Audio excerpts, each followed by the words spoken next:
Magandang hapon mga bata. Magandang hapon po, Binibining Kat. Magsitayo ang lahat para sa panalangin.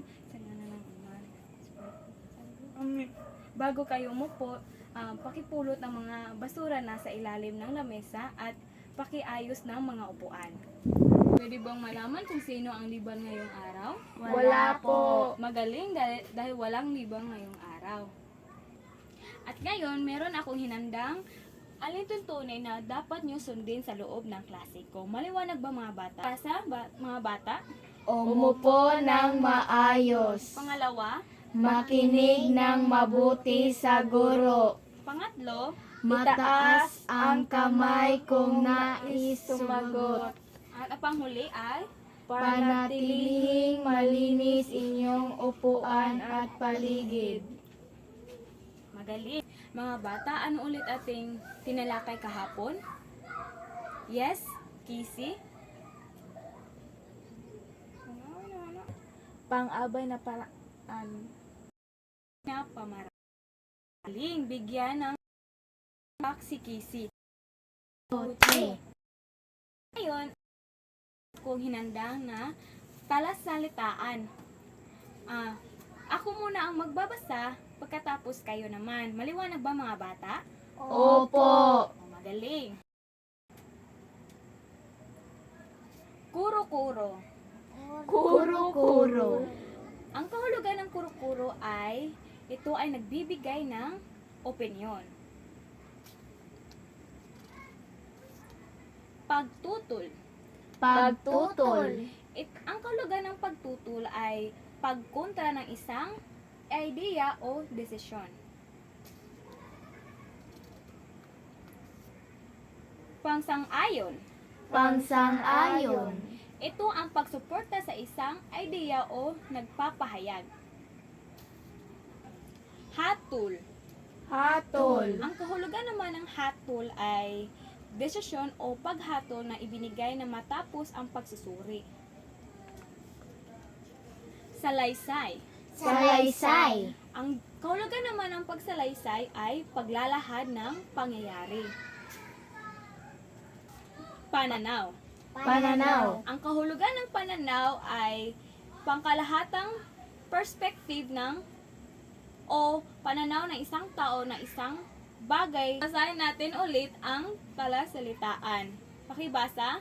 Kuro-kuro. Magaling. Pagtutol. Magaling. Pagsay-ayon. Hatol. Salaysay. Pananaw. Magaling.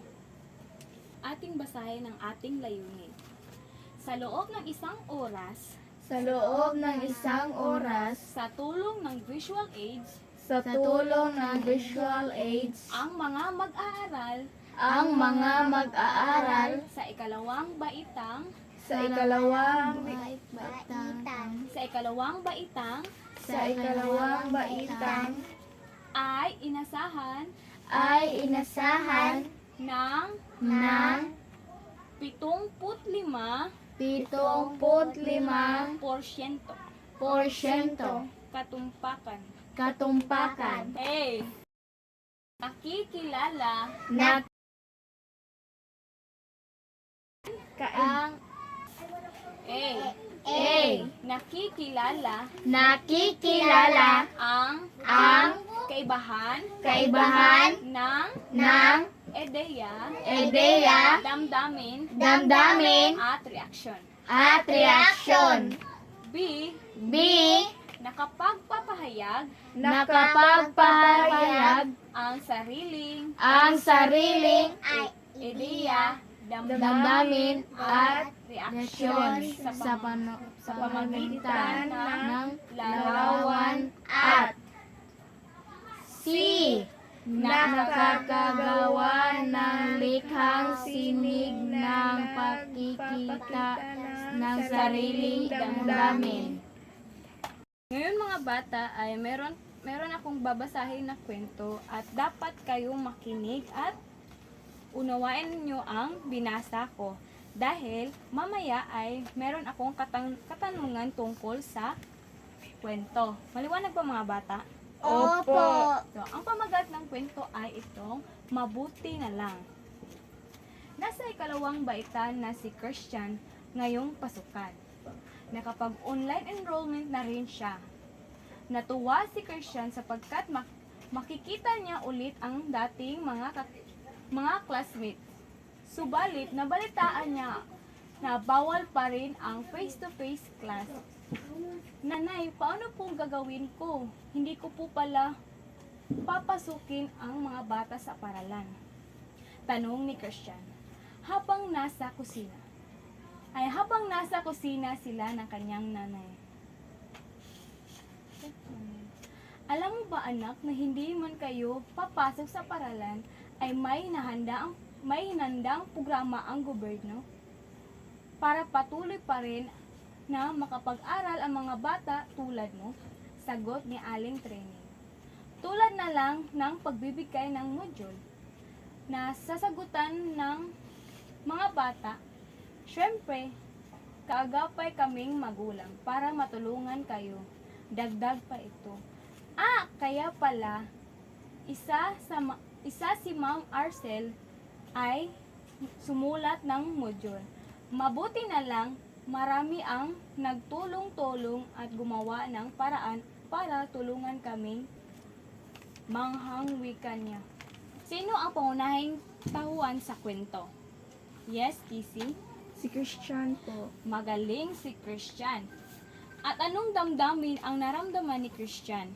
Masaya siya noong una kasi nakikita niya ang kanyang mga kaklase pero malungkot siya nang malaman na bawal pa rin ang face-to-face classes. Magaling. Ano ang naging suliranin sa kwento? Hindi sila nagpapasukin. Pakilakasan ng boses. Hindi sila nagpapapasukin sa paralan dahil bawal pa rin ang face-to-face classes. Opo, magaling. Paano nasolusyonan ang kanyang suliranin? May mga module na ibinibigay ang gobyerno para magpatuloy ang kanilang pag-aaral at tinulungan siya ng kanyang nanay. Tama.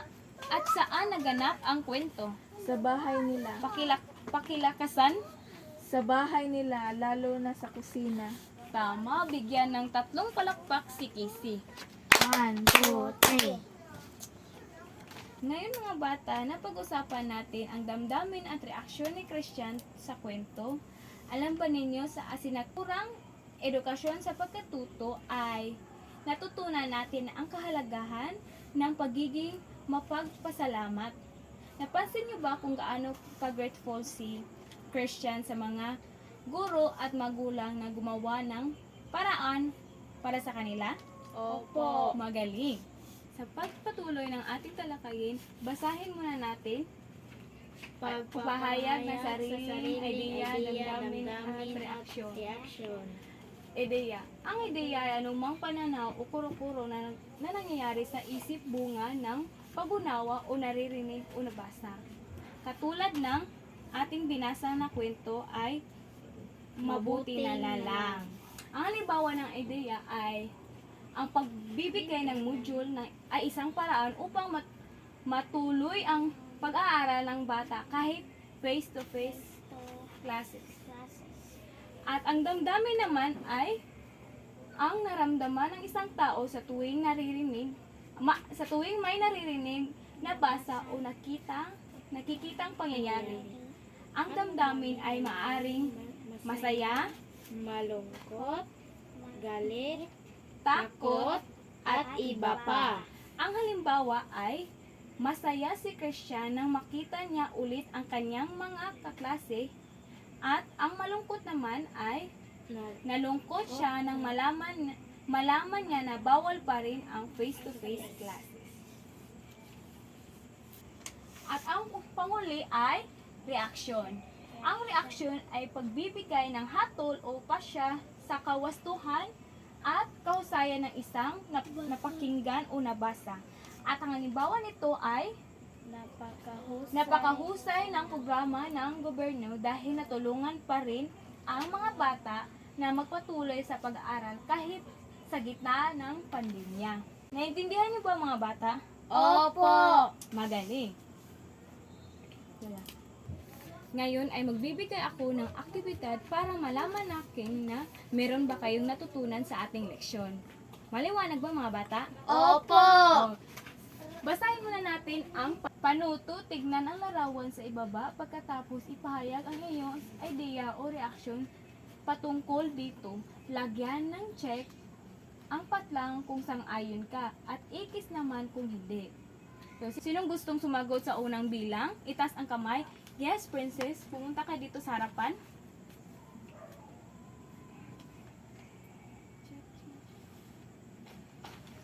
Kaboy. Bago ka umupo, basahin muna natin ang unang bilang. Okay, basa? Halika dito. Ang maliit Pakilakas. ang maliit na pamilya ay masaya. Magaling. Bigyan ng 3 palakpak si princess. 1, 2, 3. Okay. Ano ulit ang idea mga bata? Ang ideya ay anumang pananaw o koro-koro na nangyayari sa isip, bunga ng pag-unawa sa narinig o nabasa. Magaling. At ang damdamin naman? Ang damdamin ay parang nararamdaman ng isang tao sa tuwing may narinig, nabasa o nakikitang isang pangyayari. Ang reaction? Ang reaksyon ay nagbibigay ng hatol o pasiya sa kawastuhan at kahusayan ng isang napakinggan o nabasa. Magaling. Bigyan ng 3 palakpak si Lucas.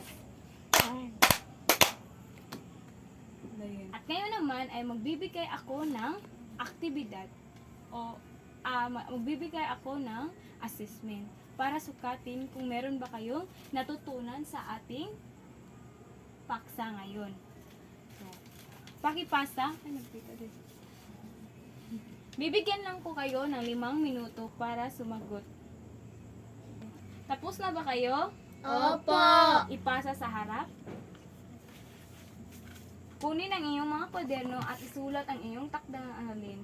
Panuto gumawa ng larawan ng aking pangarap. Pamamaraan, mag-isip kung ano ang gusto mong paglaki. At iguhit ang iyong pangarap sa papel. At ipaliwanag kung bakit mo ito pinapangarap. At ipasa ito bukas. Maliwanag ba mga bata? Opo! Ating balikan ang ating layunin. Thumbs up kung nakamit natin, thumbs down kung wala pa. Maliwanag ba? Opo! So, nakikilala ang ating kaibahan ng idea, damdamin at reaksyon. Thumbs up, magaling. Nakapagpahayag ang sariling idea, damdamin at reaksyon sa pamagitan ng larawan. At panghuli, naggagawa ang likhang sining na nagpapakita ng sariling damdamin. Wala po. Dahil ito ang iyong takdang aralin na dapat niyong ipasa bukas. Maliwanag ba? Opo! At sa ating kabubuluhang kaisipan, basahin. Panuto, basahin ang bawat pangungusap kung pangungusap ay nagpapakita ng tamang paraan, nagpapahayag ng sariling damdamin, ideya at reaksyon. Lagyan ng happy kung mali naman. Ang ipinakita nito, lagyan ng sad. Sinong gustong sumagot sa unang bilang? Pakitaas. Halika dito. Kapag nalungkot ako, sinusubukan kong Ngumiti. upang maitago ko ang aking tunay na Naramdaman. naramdaman. Ano ang iyong sagot? Sad. Magaling, sad. Pangalawa, princess. Kapag Kapag natakot ako sa isang bagay isang bagay, hindi hindi ko sinasabi sinasabi kahit nino kanino at itinatago initago na lang ito. Lang ito. So ano ang iyong sagot? Sad. Magaling, bigyan ng 3 palakpak ang inyong mga sarili.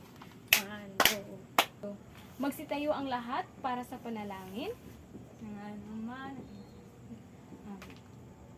Paalam mga bata. Paalam po, binibining kat.